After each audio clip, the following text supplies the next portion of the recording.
Hi all, Mike Wall here, one of the co-founders of PsyWars with my son Adib. We want to give you an overview of the rules of PsyWars. PsyWars is a head-to-head card game where you try to achieve planetary domination by defeating the lab of competing warlords. You do this by creating an army of battle units, equipment, and powers, and engage super awesome strategies for offing your opponent. We'll start by taking a look at the different kinds of PsyWars cards. There are four types of PsyWars hypercards: creation units, battle units, which include beings, robots, and cyborgs, equipment cards, and power cards.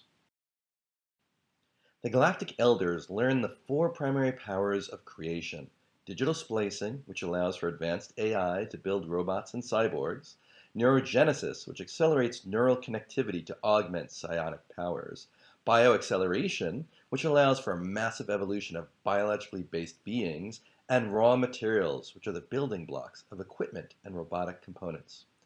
These creation units are found in your deck, and when you control them in your hand, you can use them to build your army. Let's look at how to create a Kyler Cyborg battle unit, for example. The numbers and types of creation units necessary to build a Kyler Cyborg are indicated at the top left corner of the card by lights that are either on or off. Here we can see that to build a Kyler Cyborg, we would need one digital splicing, one neurogenesis, one bioacceleration, and one raw materials creation unit. The fifth light here indicates that you can use any type of creation unit, but you can see that this light is off for this example, so that it is unnecessary.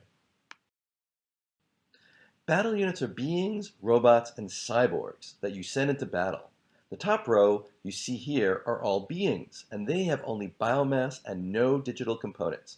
Therefore, they require only bioacceleration and neurogenesis creation cards to create. You can see this by only having the blue and red lights on the upper left-hand corner.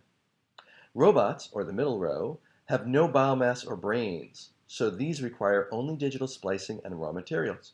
You can see this by the green light and the magenta light that are on.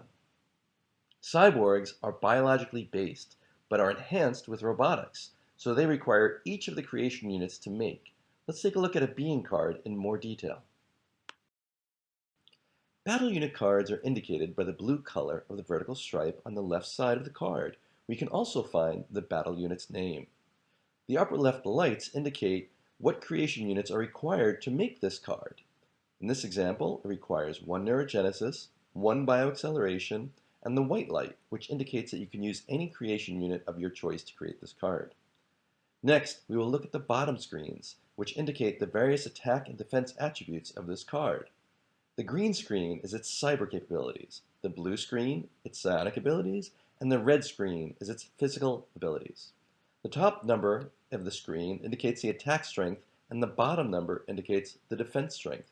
In our example, the green screen indicates that this card has a cyber attack and defense strength of 0, which makes sense since beings do not have digital components.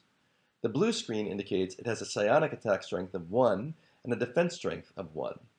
Moving to the red screen, we see that this brute has a physical attack strength of 4 and a defense of 3.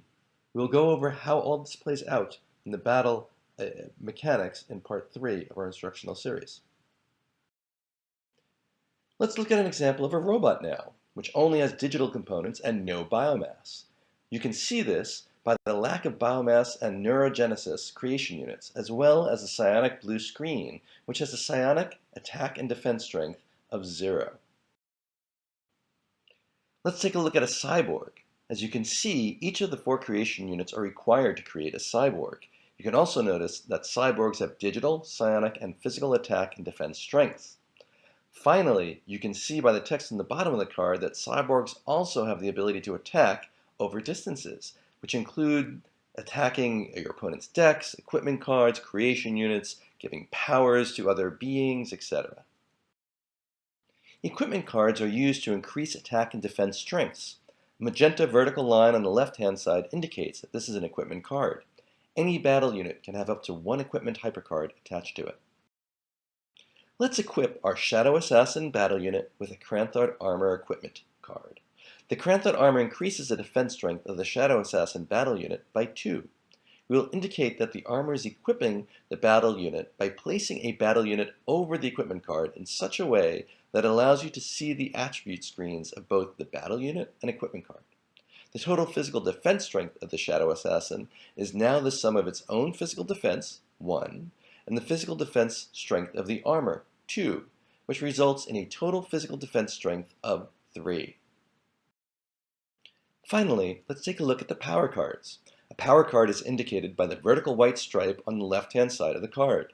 The card's powers are explained with text at the bottom of the card. These cards can be played at any point during your turn.